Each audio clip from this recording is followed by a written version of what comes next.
अस्सलाम वालेकुम स्टूडेंट्स, उम्मीद है आप सब खैरियत से होंगे। आज हम उर्दू बे में ज़ुबानदानी के मुतालिक पढ़ेंगे। ज़ुबानदानी यानी किसी ज़ुबान को सही तरीके से बोलने के लिए उसको समझना, उसके उसूल व कवायद को समझना ज़रूरी होता है।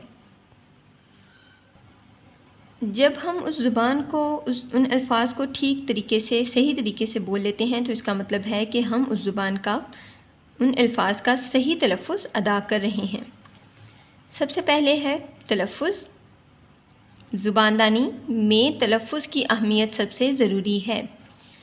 सेहत तलफ़्फ़ुज़ के लिए, सेहत तलफ़्फ़ुज़ यानी तलफ़्फ़ुज़ की इस्तिलाह के लिए या तलफ़्फ़ुज़ को बेहतर बनाने के लिए लाजिम है कि जो कलमात ज़ुबान से अदा किए जाएँ उनकी आवाज़ें सही तौर पर अदा हों। यानी जो कलमात या अल्फाज हम अपनी ज़ुबान से अदा कर रहे हैं वो आवाज़ें सही तौर पर अदा हों।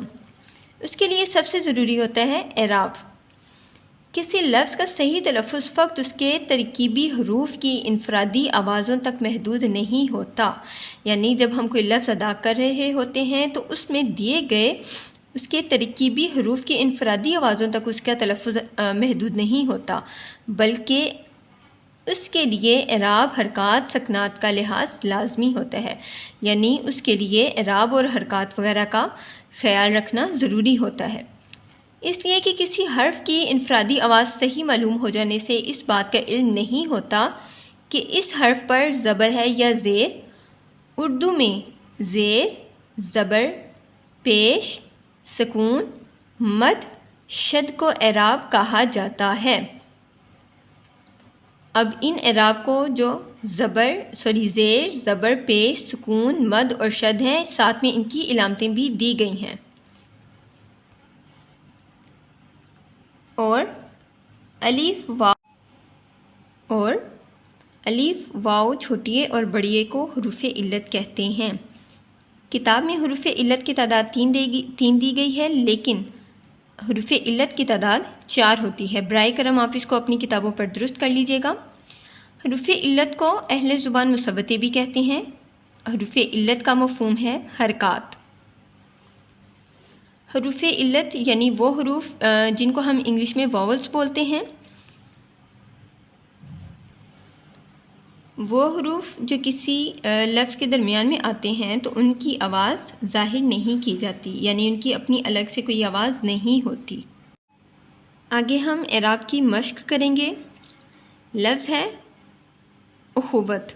तो जब हम इसको गलत तरीके से पढ़ते हैं तो हम इसको बोलते हैं अख़ुवत, लेकिन सही इसका तलफ़्फ़ुज़ है वो है उख़ुवत। यानी हम अलिफ के ऊपर पेश पढ़ते हैं, खे के ऊपर पेश, वाव और वाव 2 बार दिया गया है। यानी जब हम इसको लफ्ज़ में लिखते हैं तो इसके ऊपर शद लगाते हैं। शद का मतलब है कि लफ्ज़ एक ही बार आएगा लेकिन इसकी आवाज़ 2 बार बोली जाएगी। यानी उख़ुवत, वाव खे के साथ भी बोला गया और वाव की अलग से आवाज़ भी आई और वाव के ऊपर हमने ज़बर लगा दी, तो ये लफ्ज़ बन गया उख़ुवत।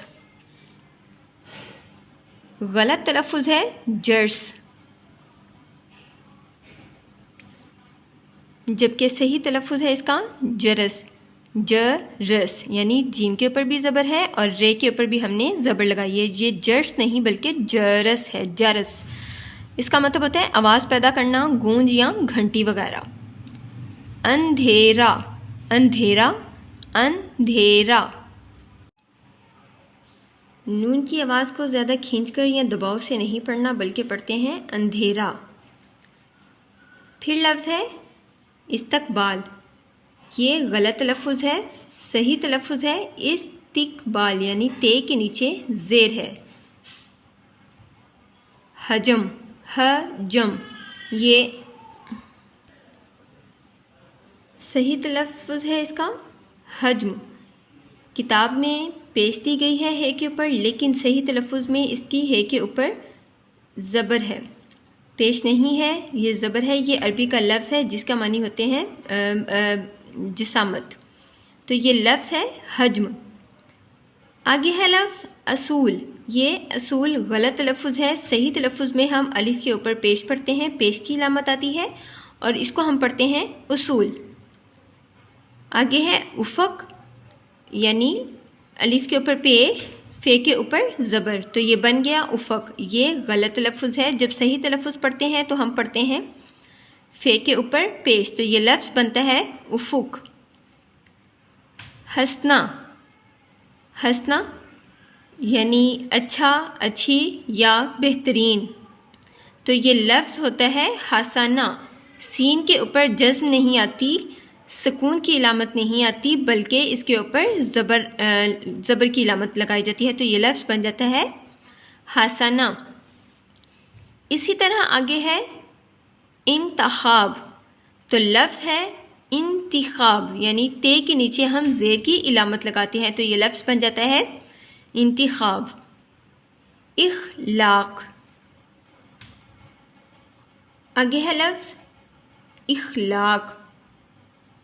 ہم روزمرہ زندگی میں جو الفاظ بولتے ہیں تو ان میں اکثر ہم غلط بول جاتے ہیں، جیسے ہم لفظ بولتے ہیں اخلاق، لیکن صحیح تلفظ ہے اس کا اخلاق، یعنی الف کے اوپر زبر کی علامت آتی ہے، الف کے نیچے زیر کی علامت نہیں آتی، تو یہ لفظ بن جاتا ہے اخلاق۔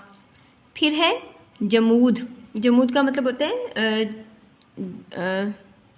جامد یا ٹھہرا ہوا، تو یہ صحیح تلفظ ہے اس کا جمود، یعنی جیم کے اوپر ہم نے پیش کی علامت پڑھی، پیش لگا دی، تو یہ بن گیا جمود، اس کے اوپر پیش آئے گی، زبر نہیں آئے گی۔